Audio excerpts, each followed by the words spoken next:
dans le cadre du plan de développement du thermalisme et dans l'aménagement du quartier des Bains, sur la place Saint-Jérôme se construit un bassin en eau thermale. Un bassin donc, où on va pouvoir tremper les pieds dans de l'eau thermale très chaude, comme le bassin des Ladres et le bassin de la Basse. On s'est interrogé sur le fait qu'il fallait trouver un nom à ces bassins. Et dans le cadre de sensibilisation des habitants, des collégiens au thermalisme, nous avons fait une opération baptisée les bassins de la place Saint-Jérôme.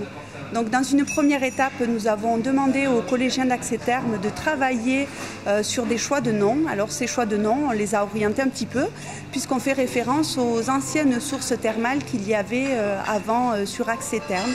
Une soixantaine qui était référencée en 1885 par Mussy. En groupe d'eau, il y avait 4 groupes d'eau exactement.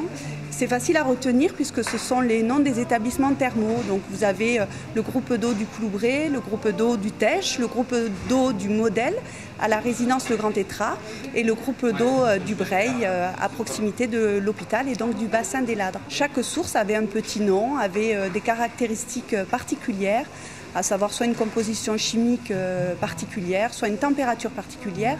Et donc les usages thérapeutiques étaient différents selon les sources qui étaient utilisées.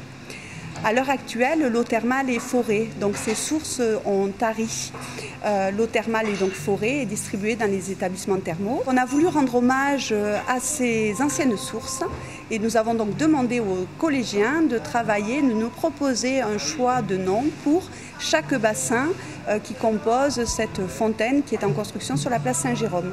Exactement, il y en a 6 bassins, donc il y a 6 petits noms. Donc ils ont fait un premier choix, il y a donc 2 versions.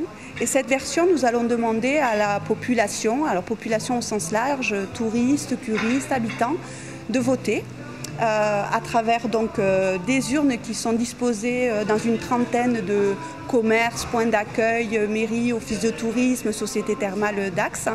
Et donc vous avez des petits bulletins et donc les gens remplissent ces bulletins.